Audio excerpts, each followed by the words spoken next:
ലോക സർവകലാശാല ഹാൻഡ്ബോൾ ചാമ്പ്യൻഷിപ്പിൽ ഇന്ത്യയിൽ നിന്ന് 36 അംഗ സംഘം പങ്കെടുക്കും.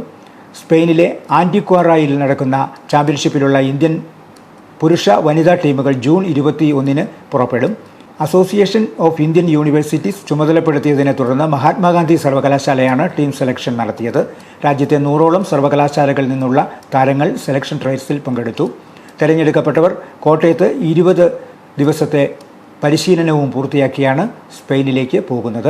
ജൂൺ 24 മുതൽ 30 വരെ നടക്കുന്ന ചാമ്പ്യൻഷിപ്പിൽ 36 അംഗ ഇന്ത്യൻ സംഘത്തെ നയിക്കുന്നത് മഹാത്മാഗാന്ധി സർവകലാശാലയിലെ school of physical education and sports director doctor Binu George വർഗീസാണ്. പഞ്ചാബി സർവകലാശാലയിലെ ജസ്മീത് സിംഗും പഞ്ചാബിലെ തന്നെ LP സർവകലാശാലയിലെ ബിപിൻ പ്രീത് കൗറുമാണ് പുരുഷ വനിതാ ടീമുകളുടെ ക്യാപ്റ്റന്മാർ. മഹാത്മാഗാന്ധി സർവകലാശാലയിൽ നടന്ന ചടങ്ങിൽ ഇന്ത്യൻ സംഘത്തിന് യാത്രയയപ്പ് നൽകി. Vice chancellor doctor CT Aravindakumar jersey പ്രകാശനം നിർവഹിച്ചു. Registrar doctor K Jayachandran kit കൈമാറി. Doctor Binu George Varghese, team അംഗങ്ങൾ, പരിശീലകർ തുടങ്ങിയവർ പങ്കെടുത്തു.